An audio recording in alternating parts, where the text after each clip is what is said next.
ਸਤਿ ਸ਼੍ਰੀ ਅਕਾਲ ਜੀ। ਮੈਂ ਜਰਨੈਲ ਹੁਸ਼ਿਆਰਪੁਰੀ ਤੇ ਤੁਸੀਂ ਦੇਖ ਰਹੇ ਹੋ ਸਮਾਜ ਟੀਵੀ।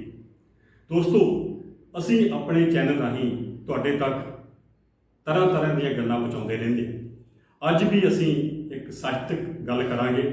ਸਾਡੇ ਨਾਲ ਜੁੜੇ ਹੋਏ ਨੇ ਡਾਕਟਰ ਨਿਰਮਲ ਸਿੰਘ ਬਾਸੀ, ਜੋ ਅਸਿਸਟੈਂਟ ਪ੍ਰੋਫੈਸਰ ਯੂਨੀਵਰਸਿਟੀ ਤੋਂ ਰਿਟਾਇਰ ਹੋਏ ਨੇ।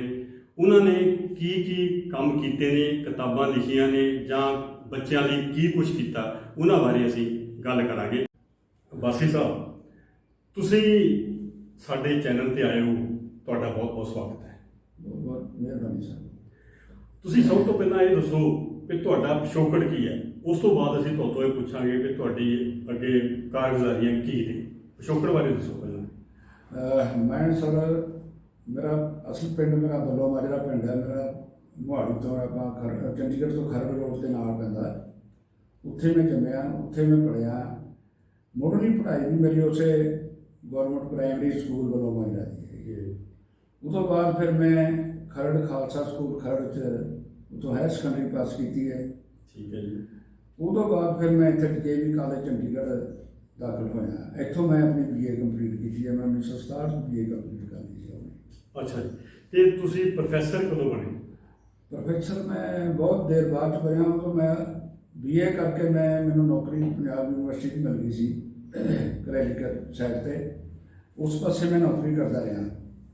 ਉੱਥੇ ਨੌਕਰੀ ਕਰਦੇ ਕਰਦੇ, ਕਿਉਂਕਿ ਉੱਥੇ ਪੜ੍ਹਨ ਦਾ ਮਾਹੌਲ ਸੀ ਸਾਰਾ ਚੰਗਾ ਜੀ, ਉੱਥੇ ਮੈਂ ਉਹ BA ਤੋਂ ਬਾਅਦ ਫਿਰ ਆਪਣੇ MA ਕੀਤੀ। ਪਹਿਲਾਂ ਮੈਂ ਪੋਲੀਟੀਕਲ ਸਾਇੰਸ ਦੀ MA ਕੀਤੀ। ਉਹ ਮੈਨੂੰ ਦਾਖਲਾ ਮਿਲ ਨਹੀਂ ਸੀ ਸਕਦਾ ਕਿਉਂਕਿ ਮੈਂ ਨੌਕਰੀ ਕਰਦਾ ਸੀ। ਇਸ ਕਰਕੇ ਮੈਂ ਥਰੂ ਕੋਰਸਪੋਂਡੈਂਸ ਕੀਤੀ। ਮੈਂ ਉਸ ਵੇਲੇ ਕੋਰਸਪੋਂਡੈਂਸ ਹੈਗੀ ਸੀ ਹਿਮਾਚਲ ਯੂਨੀਵਰਸਿਟੀ 'ਚ, ਸ਼ਿਮਲੇ। ਠੀਕ ਹੈ ਜੀ। ਉੱਥੋਂ ਮੈਂ ਆਪਣੇ BA MA ਆਪਣੀ ਪੋਲੀਟੀਕਲ ਸਾਇੰਸ ਕੰਪਲੀਟ ਕੀਤੀ ਹੈ ਇੱਥੇ ਕੋਰਸਪੋਂਡੈਂਸ ਤੋਂ।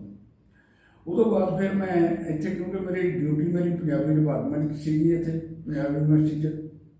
ਥੋੜ੍ਹਾ ਜਿਹਾ ਮੈਨੂੰ ਫਿਰ ਪੰਜਾਬੀ ਨਾਲ ਪੇਂਡੂ ਪਿਛੋਕੜ ਕਰਕੇ, ਪੰਜਾਬੀ ਪਿਛੋਕੜ ਕਰਕੇ ਪਹਿਲਾਂ ਤੋਂ ਲਗਾਅ ਵੀ ਸੀ।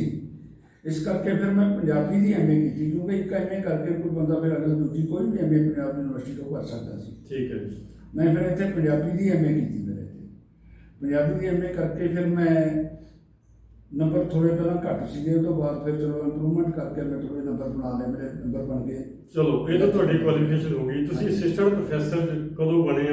ਕਮਿਸ਼ਨ ਦੇ ਥਰੂ ਬਣੇ ਆ ਜਾਂ ਯੂਨੀਵਰਸਿਟੀ ਬਣੇ? ਮੈਂ MA ਤਕਰੀਬਨ 85-86 ਕਰ ਲਈ ਸੀ। ਉਸ ਤੋਂ ਬਾਅਦ ਮੈਂ ਅਨਰੋਲਮੈਂਟ ਕਰਾ ਲਈ ਆਪਣੀ PhD ਵਾਸਤੇ। ਪਰ ਇਨ ਦੀ ਮੇਨ ਟਾਈਮ ਫਿਰ ਮੈਂ UGC ਦਾ ਟੈਸਟ ਪਾਸ ਕੀਤਾ। ਅੱਛਾ ਜੀ। UGC ਦਾ ਟੈਸਟ ਮੇਰਾ 1990 'ਚ ਮੇਰਾ ਕਲੀਅਰ ਹੋ ਗਿਆ ਸੀ। ਠੀਕ ਹੈ ਜੀ। 90 'ਚ ਮੈਨੂੰ ਅਪਾਇੰਟਮੈਂਟ ਮਿਲ ਗਈ ਸੀ SPN ਕਾਲਜ ਮੁਕੇਰੀਆਂ। ਮੈਂ ਉੱਥੇ ਪ੍ਰੋਫੈਸਰ ਰਿਹਾ। ਤਕਰੀਬਨ 1 ਸਾਲ ਸੈਸ਼ਨ ਮੈਂ ਉੱਥੇ ਲਾਇਆ ਉਹਦੇ 'ਚ। ਉਹ ਤੋਂ ਬਾਅਦ ਫਿਰ ਦੂਜੇ ਸੈਸ਼ਨ 'ਚ ਮੇਰੀ ਉੱਥੇ ਅਪਾਇੰਟਮੈਂਟ ਹੋ ਗਈ ਸੀ। ਪਰ ਕਿਉਂਕਿ ਨਾ ਤਾਂ ਮੈਨੂੰ ਬਹੁਤਾ ਪੈਸਿਆਂ ਦਾ ਬਹੁਤਾ ਫਰਕ ਸੀ, ਨਾ ਮੈਨੂੰ ਫਿਰ ਮੇਰੇ ਘਰੋਂ ਦੂਰ ਬਹੁਤ ਸੀਗਾ ਉਹ। ਇਸ ਕਰਕੇ ਫਿਰ ਮੈਂ ਉੱਥੋਂ ਛੱਡ ਕੇ ਮਤਲਬ ਜੁਆਇਨ ਨਹੀਂ ਕੀਤਾ। ਮੈਂ ਇੱਥੇ ਪੰਜਾਬ ਯੂਨੀਵਰਸਿਟੀ 'ਚ ਜੁਆਇਨ ਕੀਤਾ। ਪਹਿਲੀ ਸਭਾ ਜੁਆਇਨ ਕਰ ਲਈ। ਤੇ ਕਿੰਨਾ ਚਿਰ ਸਰਵਿਸ ਕੀਤੀ ਇੱਥੇ ਤੁਸੀਂ? ਪੰਜਾਬ ਯੂਨੀਵਰਸਿਟੀ 'ਚ। ਪੰਜਾਬ ਯੂਨੀਵਰਸਿਟੀ ਫਿਰ ਮੈਂ ਤੁਹਾਨੂੰ ਦੱਸਦਾ ਕਿ ਉਹਦੇ ਬਾਅਦ ਫਿਰ ਮੈਨੂੰ ਇੱਥੇ ਨਾ ਪਾਰਟ ਟਾਈਮ 'ਤੇ ਪ੍ਰੋਫੈਸਰਸ਼ਿਪ ਮਿਲ ਗਈ ਮੈਨੂੰ ਇਵਨਿੰਗ ਕਾਲਜ। ਮੈਂ ਦੂਜੀ ਨੌਕਰੀ ਦੇ ਨਾਲ ਨਾਲ ਪਾਰਟ ਟਾਈਮ 'ਤੇ ਉਹ ਪ੍ਰੋਫੈਸਰਸ਼ਿਪ ਕਰਦਾ ਰਿਹਾ। ਉਹ ਤਾਂ ਬਿਲਕੁਲ ਠੀਕ ਹੈ। ਤੁਹਾਡੀ ਪੂਰੀ ਕੁਆਲੀਫਿਕੇਸ਼ਨ ਨਾਲ ਆਪਣੀ ਇੰਪਰੂਵ ਕਰਦੇ ਰਹੇ। ਹਾਂਜੀ ਹਾਂਜੀ ਹਾਂਜੀ। ਮੇਰਾ ਸਵਾਲ ਇਹ ਹੈ ਕਿ ਤੁਸੀਂ ਯੂਨੀਵਰਸਿਟੀ ਦੇ ਵਿੱਚ ਅਸਿਸਟੈਂਟ ਪ੍ਰੋਫੈਸਰ ਕਿੰਨਾ ਚਿਰ ਰਹੇ ਹੋ? ਮੈਂ 2013 'ਚ ਰਿਟਾਇਰ ਹੋਇਆ ਤੇ ਅਸਲ ਵਿੱਚ 2008 'ਚ ਵੈਸੇ ਰਿਟਾਇਰਮੈਂਟ ਦੀ 60 ਤੋਂ ਹੋਣ ਲੱਗ ਗਈ ਸੀ।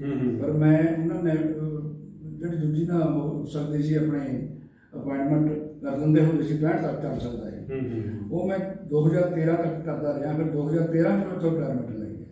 ਮੈਨੂੰ ਪਤਾ ਲੱਗਿਆ ਤੁਸੀਂ ਤਕਰੀਬਨ 22 ਸਾਲ ਨੌਕਰੀ ਕੀਤੀ ਹੈ। ਮੈਂ 23 ਸਾਲ ਤਕਰੀਬਨ ਪੜ੍ਹਾਇਆ। 23 ਸਾਲ ਪੜ੍ਹਾਇਆ। ਹਾਂਜੀ। ਅੱਛਾ, ਉਹਦੇ ਵਿੱਚ ਤੁਸੀਂ ਮਤਲਬ ਕੋਈ ਰਿਸਰਚ ਸਟੂਡੈਂਟਸ ਲਈ ਵੀ ਕੁਝ ਕੀਤਾ? ਰਿਸਰਚ ਸਟੂਡੈਂਟਸ ਵਾਸਤੇ ਮੈਂ ਬੜਾ ਕੁਝ ਕੀਤਾ ਹੈਗਾ। ਮੇਰੇ ਕੋਲ ਤਕਰੀਬਨ ਮੇਰੀ ਸਰਵਿਸ ਹੈਗੀ ਸਾਰੀ 90 ਤੋਂ ਲੈ ਕੇ ਉਹ ਤਾਂ ਹੋ ਗਿਆ ਜੀ। 22 ਸਾਲ ਦੀ ਤੁਹਾਡੀ ਸਰਵਿਸ ਪੂਰੀ ਹੋ ਗਈ। ਹਾਂਜੀ। ਤੁਸੀਂ ਦੱਸੋ ਕਿ ਮੇਰੀ ਰੈਗੂਲਰ ਸਰਵਿਸ ਵੀ ਮੇਰੀ ਘੱਟ ਸੀਗੀ ਥੋੜੀ ਜਿਹੀ। ਮੇਰੇ 15 ਸਾਲ ਦੀ ਹੈ ਸਰਵਿਸ। ਹਾਂਜੀ। 15-16 ਸਾਲ।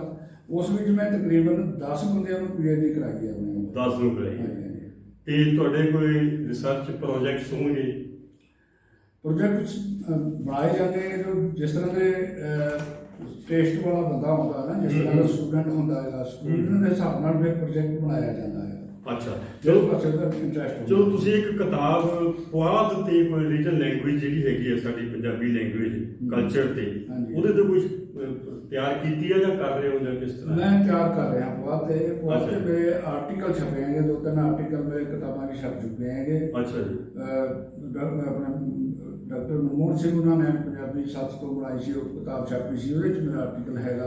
ਅਖਬਾਰ ਵੀ ਇੱਥੇ ਛਪਦਾ ਰਿਹਾ ਪੰਜਾਬੀ, ਆਪਣਾ ਜਿਹੜਾ ਬਾਣੀ ਤੋਂ ਬਾਹਰ ਨਿਕਲਦਾ ਆਪਣਾ, ਅੱਛਾ ਅੱਛਾ, ਉਹਦੇ ਵੀ ਛਪਦਾ ਰਿਹਾ ਹੈਗਾ। ਅੱਛਾ ਬਾਸੀ ਸਾਹਿਬ, ਤੁਸੀਂ ਇੱਕ ਕਿਤਾਬ ਛਾਪੀ ਹੈ ਅਨੇਕ ਅਰਥਤਾ ਤੇ ਪੰਜਾਬੀ ਭਾਸ਼ਾ, ਮੈਂ ਜਰਾ ਦਰਸ਼ਕਾਂ ਨੂੰ ਵੀ ਦਿਖਾ ਦਿਆਂ। ਹਾਂਜੀ, ਇਹਦੇ ਬਾਰੇ ਤੁਸੀਂ ਦੱਸੋ, ਇਹ ਮਤਲਬ ਤੁਸੀਂ ਮਤਲਬ ਕਦੋਂ ਛਾਪੀ ਤੇ ਇਹਦੇ ਛਾਪਣ ਦੇ ਵਿੱਚ ਪਿੱਛੇ ਕੀ ਕਾਰਨ ਹੈ? ਇਹ ਹੈਗਾ ਸੀ ਕਿ ਵੀ ਜਦੋਂ ਮੈਂ ਐਮਏ ਕਰਨ ਤੋਂ ਬਾਅਦ ਸਾਡੇ ਇੱਥੇ ਡਾਕਟਰ ਬਲਬੀਰ ਸਿੰਘ ਸੰਧੂ ਹੁੰਦੇ ਸੀ। ਅੱਛਾ ਜੀ। ਉਹ ਭਾਸ਼ਾ ਦੇ ਬਹੁਤ ਵੱਡੇ ਪ੍ਰੋਫੈਸਰ ਸੀ। ਉਹਨਾਂ ਦੀ ਇੰਡੀਆ 'ਚ ਇਕੱਲਾ ਹੀ ਇੱਕੋ ਇੱਕ ਬੰਦਾ ਸੀ ਜਿਹੜਾ ਪੰਜਾਬੀ ਦਾ ਡੀਐਸਸੀ ਸੀਗਾ। ਉਹ ਭਾਸ਼ਾ ਦੇ ਉਹਨਾਂ ਦਾ ਕੰਮ ਸੀ। ਉਹਨਾਂ ਨੇ ਫਿਰ ਉਹਨਾਂ ਕੋਲੇ ਮੈਂ ਸਰਵਿਸ ਕਰਦਾ ਸੀ। ਅੱਛਾ ਜੀ। ਤਾਂ ਉਹਨਾਂ ਨੇ ਮੈਨੂੰ ਇਸ ਪਾਸੇ ਲਾਇਆ ਕਿ ਵੀ ਤੂੰ ਇਹਨੂੰ ਛੱਡ ਦੇ, ਤੈਨੂੰ ਭਾਸ਼ਾ ਦੇ ਨਾਲ ਪੀਐਚਡੀ ਕਰੂੰਗੀ। ਮੈਨੂੰ ਪਤਾ ਲੱਗਿਆ ਮਸ਼ਹੂਰ ਜਿਹੜੀ ਕੋਈ ਯੂਨੀਵਰਸਿਟੀ ਹੈ ਜਾਂ ਕੋਈ ਇੰਸਟੀਚਿਊਟ ਹੈ, ਉਹਨਾਂ ਨੇ ਇਹ ਕਿਤਾਬ ਪਰਚੇਜ਼ ਕੀਤਾ ਜਾਂ ਪਰਚੇਜ਼ ਕਰਨ ਬਾਰੇ ਕੋਈ ਮੈਨੂੰ ਕਿਤਾਬਾਂ ਮੇਰੀਆਂ ਪਰਚੇਜ਼ ਕੀਤੀਆਂ ਪਰਚੇਜ਼? ਮਸ਼ਹੂਰ ਜੋ ਲੈਂਗੁਏਜ ਦਾ ਡਿਪਾਰਟਮੈਂਟ ਹੈਗਾ, ਅੱਛਾ ਜੀ, ਉਹਨਾਂ ਨੇ ਕੀਤੀ ਹੈਗੀ। ਅੱਛਾ ਇਹ ਦੱਸੋ ਤੁਸੀਂ ਕਿ ਤੁਹਾਡੀਆਂ ਕਿਤਾਬਾਂ ਕੋਈ ਪਬਲਿਸ਼ ਵੀ ਹੋ ਰਹੀਆਂ ਨੇ, ਅੰਡਰ ਪਬਲੀਕੇਸ਼ਨ ਹੋਵੇ ਜਾਂ ਕੋਈ ਮਤਲਬ ਇਸ ਤਰ੍ਹਾਂ ਕੋਈ ਕਿਤਾਬ? ਪਬਲੀਕੇਸ਼ਨ ਮੇਰੇ ਕੋਲ 2 ਕਿਤਾਬਾਂ 3 ਪਈਆਂ ਹੈਗੀਆਂ। ਇੱਕ ਤਾਂ ਮੈਂ ਪੁਆਧੀ ਭਾਸ਼ਾ ਦੇ ਕਿਤਾਬ ਕੱਢਣੀ ਹੈ। ਅੱਛਾ ਜੀ। ਪੁਆਧੀ ਖੇਤਰ ਤੇ, ਪੁਆਧੀ ਦੇ ਜੀਵਨ ਤੇ, ਪੁਆਧੀ ਭਾਸ਼ਾ ਤੇ, ਸਾਰੇ ਕਰਕੇ ਉਹਦੀ ਮੇਰੀ ਕਿਤਾਬ ਮਤਲਬ ਕੰਮ ਚੱਲ ਰਿਹਾ। ਹਾਂਜੀ ਸਰ। ਤੁਸੀਂ ਕੋਈ ਕਿਤਾਬਾਂ ਵੀ ਟ੍ਰਾਂਸਲੇਟ ਕੀਤੀਆਂ ਨੇ, ਦੱਸੋਗੇ ਕਿਹੜੀ ਕਿਤਾਬ ਕੀਤੀ ਹੈ, ਕਿਹੜੀ? ਮੈਂ 2-3 ਕਿਤਾਬਾਂ ਕੀਤੀਆਂ ਨੇ ਟ੍ਰਾਂਸਲੇਸ਼ਨ। ਇੱਕ ਤਾਂ ਮੈਂ ਇੰਗਲਿਸ਼ ਤੋਂ ਕੀਤੀ ਹੈ, how to stay young, English writer ਦੀ ਕਿਤਾਬ ਸੀ। ਅੱਛਾ ਜੀ। ਉਹਦਾ ਮੈਂ ਪੰਜਾਬੀ 'ਚ ਅਨੁਵਾਦ ਕੀਤਾ ਹੈ। ਅੱਛਾ ਜੀ। ਇੱਕ ਮੈਂ ਹਿੰਦੀ ਦਾ ਨਾਵਲ ਹੈਗਾ ਭਟਕੇ ਹੋਏ ਲੋਕ, ਅੱਛਾ ਜੀ। ਇਹ ਸਾਹਿਤ ਅਕੈਡਮੀ ਤੋਂ ਇਹਨੂੰ ਨਾਮ ਮਿਲਿਆ ਸੀ। ਉਹ ਅੱਛਾ। ਕਿਤਾਬ ਦਾ ਮੈਂ ਪੰਜਾਬੀ ਅਨੁਵਾਦ ਕਰਕੇ ਰੱਖਿਆ, ਉਹ ਮੈਂ ਛਪਵਾ ਰਿਹਾ ਹਾਂ ਪੰਜਾਬੀ ਵਿੱਚ? ਹਾਂਜੀ, ਠੀਕ ਹੈ ਜੀ। ਇੱਕ ਕਿਤਾਬ ਮੈਂ ਤੋਂ ਬਾਅਦ ਇੰਗਲਿਸ਼ ਮੈਂ ਹੋਰ ਵੀ ਕੀਤੀ ਸੀ। ਅੱਧੀ ਕਿਤਾਬ ਤਕਰੀਬਨ ਖੁਸ਼ਵੰਤ ਸਿੰਘ ਦੀ ਕਿਤਾਬ ਸੀ, ਅਰਾਊਂਡ ਦਾ ਵਰਲਡ। ਅੱਛਾ। ਹਾਂਜੀ, ਉਹਦਾ ਇੰਪਲੀਮੈਂਟ ਹੋਇਆ ਪੰਜਾਬੀ 'ਚ। ਤੁਸੀਂ ਵਰਲਡ ਪੰਜਾਬੀ ਕਾਨਫਰੰਸ ਵੀ ਅਟੈਂਡ ਕੀਤੀ ਹੈ ਕੋਈ? ਹਾਂਜੀ, ਮੈਂ ਤਕਰੀਬਨ ਕਿਹੜੀ ਸੀ ਉਹਦੇ ਬਾਰੇ ਦੱਸੋ ਥੋੜਾ ਜਿਹਾ। ਮੈਂ ਤਕਰੀਬਨ 1985-87 ਤੋਂ ਬਾਅਦ ਅੱਛਾ ਜੀ। ਇਸ ਪਾਸੇ ਕਾਨਫਰੰਸਾਂ ਵਾਲੇ ਪਾਸੇ ਪਿਆ ਹੈ। ਉਹ ਤੋਂ ਬਾਅਦ ਮੈਂ ਤਕਰੀਬਨ 1997 'ਚ ਅਮਰੀਕਾ 'ਚ ਹੋਈ ਸੀ, ਉੱਥੇ ਮੈਂ ਜਾ ਨਹੀਂ ਸਕਿਆ। ਅੱਛਾ ਜੀ। ਪਰ 1983 'ਚ ਜਿਹੜੀਆਂ ਦਿੱਲੀ ਹੁੰਦੀਆਂ ਰਹੀਆਂ ਹੈਗੀਆਂ ਕਾਨਫਰੰਸਾਂ, ਮੈਂ ਉਹ ਅਟੈਂਡ ਕੀਤੀਆਂ ਨੇ। ਅੱਛਾ। 80 ਵਾਲੀ ਕੀਤੀ, ਮੈਂ 85 ਵਾਲੀ ਵੀ ਕੀਤੀ ਹੈ। ਅੱਛਾ। ਉਸ ਤੋਂ ਬਾਅਦ ਫਿਰ ਆਪਣਾ ਪੰਜਾਬ ਯੂਨੀਵਰਸਿਟੀ 'ਚ ਕੀਤੀ ਸੀ ਆਪਣੇ 2000 'ਚ, ਉਹ ਮੈਂ ਅਟੈਂਡ ਕੀਤੀ। ਉਸ ਤੋਂ ਬਾਅਦ ਪਾਕਿਸਤਾਨ ਹੋਈ ਸੀ 2001 'ਚ, ਉਸ ਤੋਂ ਬਾਅਦ 2002 'ਚ ਇੰਗਲੈਂਡ 'ਚ ਹੋਈ ਸੀ, ਉਸ ਤੋਂ ਬਾਅਦ ਕੈਨੇਡਾ 'ਚ ਹੁੰਦੀਆਂ ਰਹੀਆਂ ਹੈਗੀਆਂ, ਸਾਰੀਆਂ ਮੈਂ ਅਟੈਂਡ ਕਰਦਾ। ਤੇ ਜਿਸ ਦੇਸ਼ ਵਿੱਚ ਤੁਸੀਂ ਜਾਂਦੇ ਹੋ ਕਾਨਫਰੰਸ ਕਰਨ, ਉੱਥੋਂ ਦੇ ਲੋਕ ਵੀ ਤਾਂ ਸਾਹਿਤਕ ਲੋਕ ਉੱਥੇ ਇਕੱਠੇ ਹੁੰਦੇ ਹੋਣਗੇ? ਹਾਂਜੀ ਹਾਂਜੀ, ਉਹਨਾਂ ਦੇ ਉਹਦੇ ਬਾਰੇ ਦੱਸੋ, ਤੁਹਾਡਾ ਆਪਸ ਵਿੱਚ ਰਾਬਤਾ ਕਿਵੇਂ ਰਿਹਾ, ਤੁਹਾਡਾ ਐਕਸਪੀਰੀਅੰਸ ਕੀ ਸੀ, ਤਜਰਬਾ ਕੀ? ਮੇਰਾ ਤਾਂ ਬਹੁਤ ਵਧੀਆ ਤਜਰਬਾ ਰਿਹਾ, ਕਿਉਂਕਿ ਉਹ ਲੋਕ ਜਿਹੜੇ ਹੈਗੇ ਉਹ ਪੰਜਾਬੀ ਨਾਲ ਜੁੜਨ ਵਾਲੇ ਲੋਕ ਨੇ, ਸਾਰੇ ਪੰਜਾਬੀ ਭਾਸ਼ਾ ਦੇ ਲੋਕ ਹੈਗੇ। ਹਾਂਜੀ। ਤੇ ਜਦੋਂ ਆਪਾਂ ਉਹਨਾਂ ਨੂੰ ਥੋੜ੍ਹਾ ਜਿਹਾ ਮੋਟੀਵੇਟ ਵੀ ਕਰਦੇ ਹੈਗੇ, ਉਦੋਂ ਤੱਕ ਫਿਰ ਉਹਨਾਂ ਦਾ ਥੋੜ੍ਹਾ ਜਿਹਾ ਪਾਸੇ ਹਟਣ ਦਾ ਸਬਬ ਬਣਿਆ ਰਹਿੰਦਾ, ਕਿਉਂਕਿ ਦੂਜੇ ਮੁਲਕ 'ਚ ਬੈਠੇ ਹੈਗੇ। ਇਸ ਕਰਕੇ ਉਹਨਾਂ ਨੂੰ ਬਹੁਤ ਮੋਟੀਵੇਸ਼ਨ ਮਿਲੀ ਜਦੋਂ ਇਹ ਕਾਨਫਰੰਸਾਂ ਹੋਈਆਂ। ਉਹ ਆਉਂਦੇ ਰਹੇ, ਪੇਪਰ ਪੜ੍ਹਦੇ ਰਹੇ ਹੈਗੇ ਆਣ ਕੇ ਉੱਥੇ। ਉਹ ਸਗੋਂ ਆਪਣੇ ਬੱਚਿਆਂ ਨੂੰ ਵੀ ਇਸ ਪਾਸੇ ਲਾਉਂਦੇ ਰਹੇ ਨੇ ਉਹਦੇ ਨਾਲ। ਬਾਕੀ ਹੋਰ ਵੀ ਪੰਜਾਬੀ ਵਾਲੇ ਜਿਹੜੀਆਂ ਲਿਖਤਾਂ ਕਰੋ, ਜਿਵੇਂ ਉਹਨਾਂ ਤੋਂ ਪਹਿਲਾਂ ਐਸਾ ਮਤਲਬ ਉਹਦਾ ਰਿਹਾ ਨਹੀਂ ਸੀ ਕਿ ਜੇ ਆਪਾਂ ਪੰਜਾਬੀ 'ਚ ਲਿਖੀਏ, ਪਰ ਇਹਨਾਂ ਕਾਨਫਰੰਸਾਂ ਕਰਕੇ ਫਿਰ ਉਹਨਾਂ ਨੂੰ ਬਹੁਤ ਮੋਟੀਵੇਸ਼ਨ ਮਿਲੀ ਹੈ ਤੇ ਉਹ ਪੰਜਾਬੀ 'ਚ ਲਿਖਣਾ ਉਹਨਾਂ ਨੇ ਸ਼ੁਰੂ ਕੀਤਾ। ਬਹੁਤ ਬੰਦੇ ਜਿਹੜੇ ਰਾਈਟਰ ਹੈ ਨਵੇਂ ਪੈਦਾ ਹੋਏ ਨੇ। ਤੇ ਬਾਸੀ ਸਾਹਿਬ, ਤੁਸੀਂ ਸਹਿਤ ਸੁਭਾਵਾਂ ਨਾਲ ਵੀ ਜੁੜੇ ਹੋਏ ਹੋ, ਕਿਹੜੀਆਂ ਸਹਿਤ ਸੁਭਾਵਾਂ ਨਾਲ ਜੁੜੇ ਹੋਏ ਹੋ ਤੇ ਕੀ ਅਹੁਦੇਦਾਰੀ ਵੀ ਤੁਹਾਡੇ ਕੋਲ ਰਹੀ ਹੈ ਕੋਈ? ਹਾਂਜੀ ਮੈਂ ਆਪਣੀ ਇੱਥੇ ਲੇਖਕ ਸਭਾ ਹੁੰਦੀ ਹੈਗੀ ਸੀ ਆਪਣੀ ਪਹਿਲਾਂ ਪੰਜਾਬ ਦੀ ਲੇਖਕ ਸਭਾ ਚੰਡੀਗੜ੍ਹ। ਅੱਛਾ ਜੀ। ਮੈਂ ਪਹਿਲਾਂ ਚੰਡੀਗੜ੍ਹ ਦੀ ਲੇਖਕ ਸਭਾ ਨਾਲ ਜੁੜਿਆ। ਹਾਂ ਹਾਂ। ਉੱਥੇ ਮੈਂ ਐਗਜ਼ੈਕਟਿਵ ਦਾ ਮੈਂਬਰ ਰਿਹਾ ਹੈਗਾ। ਅੱਛਾ ਜੀ। 7-8 ਸਾਲ ਮੈਂ ਉਹ ਆਪਣੇ ਉਹਦੇ ਪੋਜੀਸ਼ਨ ਤੇ ਰਿਹਾ ਉੱਥੇ। ਉਹ ਤੋਂ ਬਾਅਦ ਫਿਰ ਐਕਚੁਅਲੀ ਨੌੜੀ ਆ ਗਿਆ, ਮੈਂ ਸ਼ਿਫਟ ਕਰ ਗਿਆ 49 ਸੈਕਟਰ 'ਚ। ਅੱਛਾ ਜੀ। ਇੱਥੇ ਨਾਲ ਮੋਹਾਲੀ ਲੇਖਕ ਸਭਾ ਪੈਂਦੀ ਸੀ ਜੀ। ਇਹ ਲੇਖਕ ਸਭਾ ਵੀ ਕਿਸੇ ਟਾਈਮ ਤੇ ਬਹੁਤ ਵਧੀਆ ਸਭਾ ਚੱਲਦੀ ਸੀ, ਪਰ ਹੁਣ ਥੋੜ੍ਹੀ ਜਿਹੀ ਡੁੱਬੀ ਹੋਈ ਸਭਾ ਸੀ। ਅੱਛਾ ਜੀ। ਉਹਨੂੰ ਫਿਰ ਅਸੀਂ ਇਕੱਠੇ ਹੋ ਗਏ, ਜਿਹਨਾਂ ਦੇ ਵੀ ਭੁੱਲਰ ਵੀ ਨਾਲ ਸੀ ਸਾਡੇ।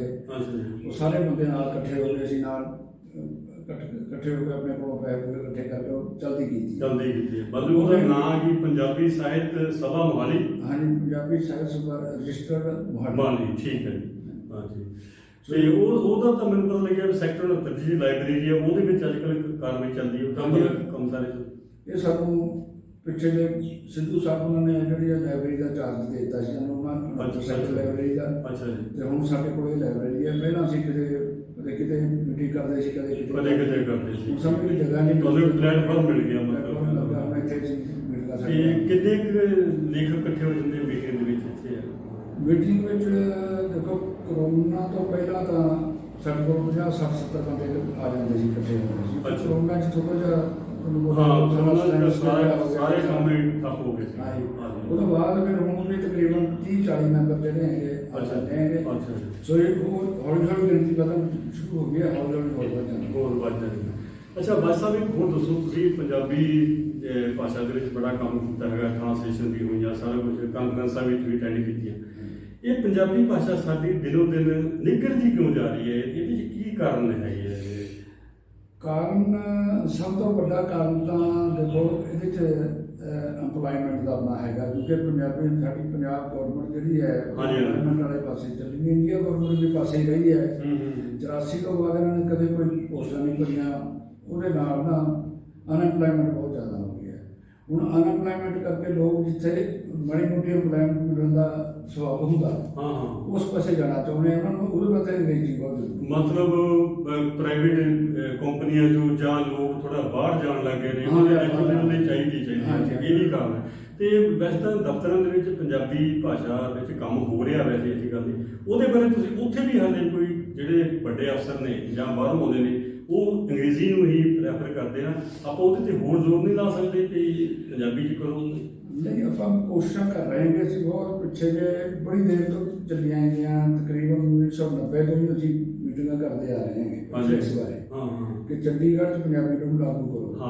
ਪਰ ਪੰਜਾਬ ਗੌਰਮੈਂਟ 'ਚ ਵੀ ਹਾਲੇ ਪੂਰੀ ਤਰ੍ਹਾਂ ਲਾਗੂ ਨਹੀਂ ਹੈ। ਉੱਥੇ ਕਿਤੇ ਨਾ ਕਿਤੇ ਥੋੜਾ ਜਿਹਾ ਇਹੀ ਮੈਂ ਕਹਿ ਰਿਹਾ, ਜਦ ਤੁਹਾਡੀ ਗੱਲ ਵੇਖੀ ਹੈ, ਤੁਸੀਂ ਕਾਨਫਰੰਸਾਂ ਅਟੈਂਡ ਕੀਤੀਆਂ, ਕੈਨੇਡਾ ਲੈ ਲਓ ਜਾਂ ਹੋਰ ਕੰਟਰੀ ਲੈ ਲਓ, ਉੱਥੇ ਪੰਜਾਬੀ ਨੂੰ ਬਹੁਤ ਹੁਆਰਾ ਮਿਲ ਰਿਹਾ, ਉੱਥੇ ਬੜਾ ਵਧੀਆ ਹੁਆਰਾ ਮਿਲ ਰਿਹਾ। ਹਾਂ, ਤੇ ਜੇ ਸਾਡੇ ਬਾਹਰਲੇ ਦੇਸ਼ ਸਾਡੀ ਪੰਜਾਬੀ ਭਾਸ਼ਾ ਨੂੰ ਪਸੰਦ ਕਰਦੇ, ਅਸੀਂ ਕਿਉਂ ਪਿੱਛੇ ਰਹਿ ਰਹੇ ਹਾਂ? ਆਪਾਂ ਨੂੰ ਕਰਨਾ ਚਾਹੀਦਾ ਸੀ। ਇਹਦੇ ਵਾਸਤੇ ਬੜੀ ਕੋਸ਼ਿਸ਼ਾਂ ਕੀਤੀਆਂ, ਉੱਥੇ ਵੀ ਅਸੀਂ ਮਤੇ ਪਾਸ ਕਰਕੇ ਭੇਜੇ। ਉਹਨਾਂ ਕਾਨਫਰੰਸ ਵਿੱਚ ਵੀ ਮਤੇ ਪਾਸ ਕਰਕੇ ਭੇਜੇ, ਪੰਜਾਬ ਗੌਰਮੈਂਟ ਨੂੰ ਵੀ ਭੇਜਿਆ, ਇੰਡੀਆ ਗੌਰਮੈਂਟ ਨੂੰ ਵੀ ਭੇਜਿਆ। ਜੇ ਤੁਸੀਂ ਆਪਣੀ ਜਿਹੜੀ ਖੇਤਰੀ ਭਾਸ਼ਾ ਹੈ ਉਹਨੂੰ ਲਾਗੂ ਕਰੋ ਪਹਿਲਾਂ ਤਾਂ। ਸੋ ਉਹਦੇ ਕਰਕੇ ਥੋੜਾ ਬਹੁਤਾ ਕਿਨੂੰ ਫਰਕ ਪੈ ਰਿਹਾ। ਮੇਰੇ ਖਿਆਲ ਹੁਣ ਨਵੀਂ ਗੌਰਮੈਂਟ ਸ਼ਾਇਦ ਥੋੜੀ ਜਿਹੀ ਹੋਰ ਇਸ ਪਾਸੇ ਲੱਗੀ ਹੈ। ਮੈਨੂੰ ਲੱਗਦੀ ਕੋਈ ਅੱਛੇ ਦਿਨ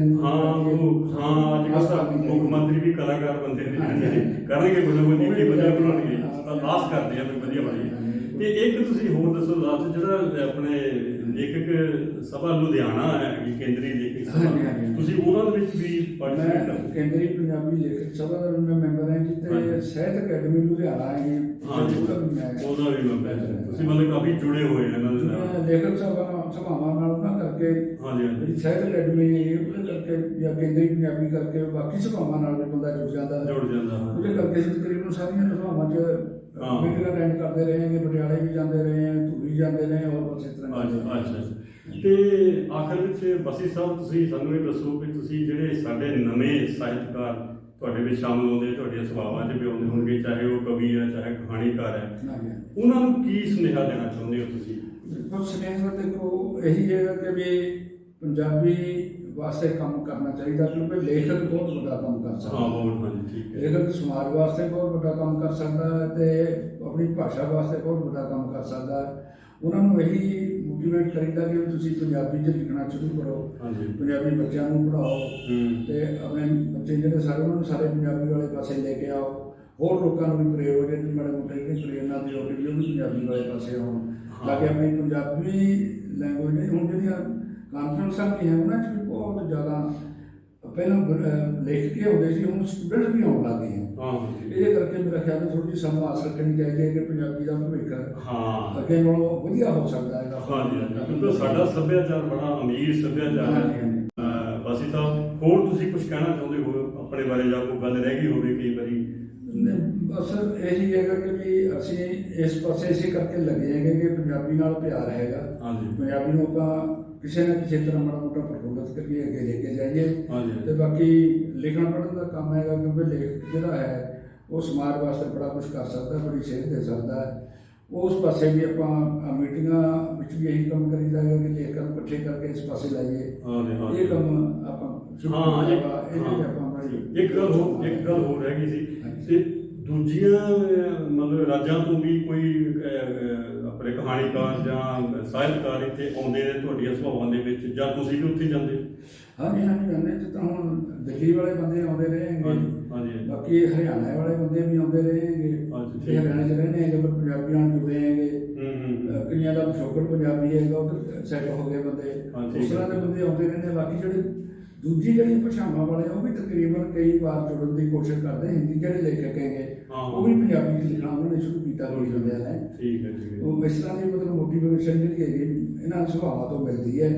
ਸੋ ਮੇਰਾ ਖਿਆਲ ਹੈਗਾ ਵੀ ਇਹ ਇੱਕ ਬਹੁਤ ਵੱਡਾ ਇੱਕ ਉਦਮ ਹੈ ਪੰਜਾਬੀ ਭਾਸ਼ਾ ਬਾਰੇ ਹੈਗਾ ਹੈ। ਚਲੋ ਵਾਸੀ ਸਾਹਿਬ ਤੁਹਾਡੀ ਬਹੁਤ ਮਿਹਰਬਾਨੀ, ਤੁਸੀਂ ਸਾਡੇ ਚੈਨਲ 'ਚ ਆਏ, ਸਾਨੂੰ ਵਧੀਆ ਗੱਲਾਂ ਦੱਸੀਆਂ, ਭਾਸ਼ਾ ਦੀ ਪ੍ਰਫੁੱਲਤਾ ਬਾਰੇ ਗੱਲ ਕੀਤੀ। ਹਾਂਜੀ ਤੁਹਾਡੀ ਬਹੁਤ ਮਿਹਰਬਾਨੀ ਸਰ। ਥੈਂਕ ਯੂ ਸਰ, ਬਹੁਤ